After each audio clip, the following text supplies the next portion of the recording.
বর্তমান রাজনৈতিক প্রেক্ষাপটে আমরা যা আন্দাজ করতে পেরেছিলাম তার উপরে ভিত্তি করে আমরা একটা লিখিত বক্তব্য নিয়ে এসেছি এবং সেই লিখিত বক্তব্যটি আমরা মাননীয় প্রধান উপদেষ্টার সমীপে পেশ করেছি এবং সেই ভিত্তিতে আমরা আলোচনা করেছি। তার একটি সারাংশ আমি আপনাদের সামনে তুলে ধরতে চাই। বাংলাদেশে গণতন্ত্র উত্তরণের লক্ষ্যে বিএনপি প্রথম থেকেই একটি সুস্পষ্ট জাতীয় নির্বাচনী রোডম্যাপ দাবি করে আসছে। আপনারা জানেন যে আমরা এটা প্রকাশ্যভাবে দাবি করে আসছি। সুষ্ঠু, নিরপেক্ষ ও অবাধ নির্বাচন অনুষ্ঠানের উদ্দেশ্যে সরকারের নিরপেক্ষতা বজায় রাখার স্বার্থে বিতর্কিত উপদেষ্টাদের বাদ দিয়ে উপদেষ্টা পরিষদ পুনর্গঠনের জন্য আমরা দাবি জানিয়েছি। বিএনপির প্রতিটি নেতা কর্মী ব্যক্তিগতভাবে, রাজনৈতিকভাবে, পারিবারিকভাবে সবচেয়ে বেশি ক্ষতিগ্রস্ত হয়েছে আওয়ামী লীগের আমলে এবং সেই জন্য আওয়ামী লীগের বিচার সবচেয়ে বেশি দাবি করে বিএনপি। এই বিচার প্রক্রিয়া কোনোভাবে অসম্পূর্ণ থাকলে বিএনপি সরকারের দায়িত্বে যখন যাবে তখন বিচারের আওতায় এনে তা বিচার বিভাগের মাধ্যমে, স্বাধীন বিচার বিভাগের মাধ্যমে পরিপূর্ণভাবে সম্পন্ন করা হবে। নির্বাচন সংশ্লিষ্ট সংস্কার কার্যক্রম অবিলম্বে সম্পন্ন করে ডিসেম্বরের মধ্যে জাতীয় সংসদ নির্বাচন অনুষ্ঠানের জন্য দ্রুত একটি রোডম্যাপ প্রদানের দাবি আমরা জানিয়েছি।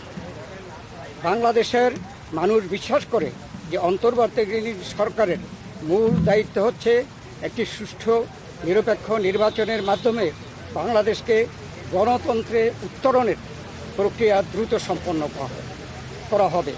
যে কোনো উছিলায় নির্বাচন যত বিলম্ব করা হবে, আমরা মনে করি জাতির কাছে আবার স্বৈরাচার পুনরায় ফিরে আসার ক্ষেত্র প্রস্তুত হবে। এর দায় দায়িত্ব বর্তমান সরকার ও তাদের সাথে সংশ্লিষ্টদের উপরে বর্তাবে। বিএনপি সম্প্রতি যে নানা ধরনের গুজব আছে, সেই প্রেক্ষিতে আমরা বিএনপির পক্ষ থেকে বলেছি, বিএনপি কখনই প্রধান উপদেষ্টার পদত্যাগ চায়নি, বরঞ্চ প্রথম দিন থেকেই এই সরকারকে সর্বাত্মক সহযোগিতা করে আসছে। আমাদের যে আলোচনা তার এই সারাংশ ছিল এতটুকু। আপনাদের সকলকে ধন্যবাদ। আপনারা সরকারের তরফ থেকে কোনো সুনির্দিষ্ট রোডম্যাপের আশ্বাস পেয়েছেন কিনা? আপনারা যে দাবি জানিয়েছেন, ওনারা কি বলেছেন সেটা পরে? আমাদের যে আলোচনার মধ্যে আসছে সংস্কার, বিচার এবং নির্বাচন মূল। আমরা বলেছি একটার সাথে আরেকটার কোনো সম্পর্ক নাই, কেননা সংস্কার চলমান বিষয়, এটা চলতে থাকবে। আমরা আশা করেছি এই সরকার সকলের সাথে ঐক্যমতের ভিত্তিতে একটা সংস্কার প্রস্তাব দেবে, সেটা চলমান থাকবে এবং আমরা যদি ভবিষ্যতে জনগণ আমাদেরকে ক্ষমতায় বসায়, আমরা সেই সংস্কার চলমানভাবে আমরা সংস্কার বাস্তবায়নের আমরা প্রচেষ্টা নেব। আর মামলাগুলোর ব্যাপারে বাংলাদেশ জাতীয়তাবাদী দলের আমাদের দেশনেত্রী বেগম খালেদা জিয়া, ভারপ্রাপ্ত চেয়ারম্যান তারেক রহমান থেকে শুরু করে আমরা এবং সেই তৃণমূল পর্যন্ত আমাদের নেতাকর্মীরা সবচেয়ে বিক্ষুব্ধ। আমরা এই স্বৈরাচারী ফ্যাসিস্ট সরকারের কর্তা ব্যক্তিদের এবং যারা দায়ী তাদের বিচার চাই। অতএব আমরা তো বিচারের পক্ষে, তবে বিচার ব্যবস্থা যে স্বাধীন চাই, আমরা স্বাধীন বিচার ব্যবস্থা এই বিচার সম্পন্ন করবে। এটাও কোনো দিন তারিখ ঠিক করে দেওয়া সম্ভব না, বিচারের আওতায় আনা হবে। এবং আমরা বলেছি যে যেগুলো সম্পন্ন না হবে সেগুলো যদি বিএনপি ক্ষমতায় যায়, তাহলে বিচারের আওতায় এনে স্বাধীন বিচার ব্যবস্থার মাধ্যমে এই বিচার সম্পন্ন করা হবে। তার মানে আপনারা আজকেও কোনো আশ্বাস পান নাই সুনির্দিষ্ট রোডম্যাপে? না, এটা স্পেসিফিক কোনো রকমের এরকম কথা হয় নাই, উনি স্পেসিফিক জানান নাই। আমরা আমাদের দাবিগুলো হয়তো বা ওনার প্রেসের মাধ্যমে জানাবেন, সেই জন্য আপনারা সন্তুষ্ট কিনা? আমরা এখনো প্রতিক্রিয়া জানানোর দরকার নেই, ওনারা প্রেস সেকশন কি বলে তারপরে আমরা প্রতিক্রিয়া দেব। যতটুকু হয়েছে আপনারা এতে ওনারা প্রেসকে আগে কথা বলতে বলবেন। আমি একটু বলি, এখন আমি একটু বলি মূলত সংস্কার এবং বিচার, নির্বাচন, এই তিনটার উপর আলোচনা হয়েছে এবং সংস্কারের ব্যাপারে আমরা এটা পরিষ্কার এবং ওনারা একমত হয়েছে সংস্কার যেখানে ঐক্যমতের ভিত্তিতে হওয়ার কথা তার ভিত্তিতে সংস্কার কাজ সম্পন্ন হবে এবং সেই কাজ অতি সহসা সম্পন্ন করা সম্ভব, এখানে কোনো দ্বিমত পোষণ করেন না। বিচার ব্যবস্থা বিচার বিভাগ করবে এবং বিচারের আওতায় আনার ব্যাপারে যে আলোচনা হয়েছে এখানে ওনাদের কোনো দ্বিমত নাই, সুতরাং ডিসেম্বরের আগেও নির্বাচন করা সম্ভব এই আলোচনা হয়েছে। এখানে কিছু উপদেষ্টার পদত্যাগের ব্যাপারে আপনারা দাবি জানিয়েছিলেন। হ্যাঁ, পদত্যাগের ব্যাপারে আমরা লিখিত বক্তব্যে জানিয়েছি, আগেও জানিয়েছি।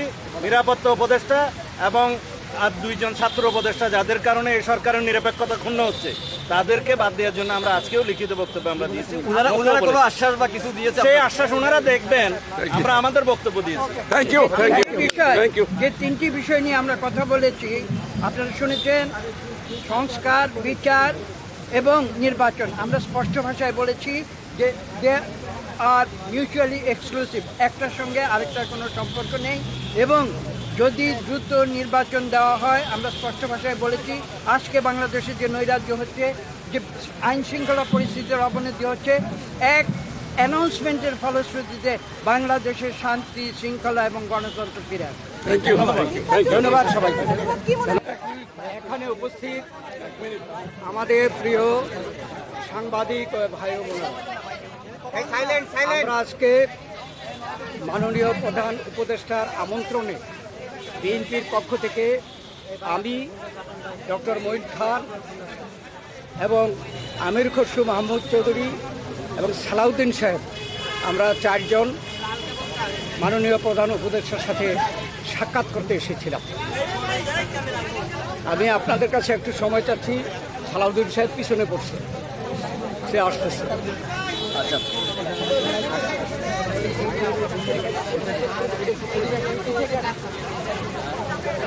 সালাউদ্দিন, বলে আসলাম। আচ্ছা, ধন্যবাদ আপনাদেরকে আমাদের জন্য অপেক্ষা করার জন্য। মাননীয় প্রধান উপদেষ্টা আমাদেরকে আমন্ত্রণ জানিয়েছিলেন তার সাথে সাক্ষাৎ করার জন্যে। আমরা ইতিমধ্যে নামগুলো ঘোষণা করেছি, আমরা 4 জন এসেছিলাম। তবে আমাদেরকে আলোচনার বিষয়বস্তু আগে জানানো হয়নি।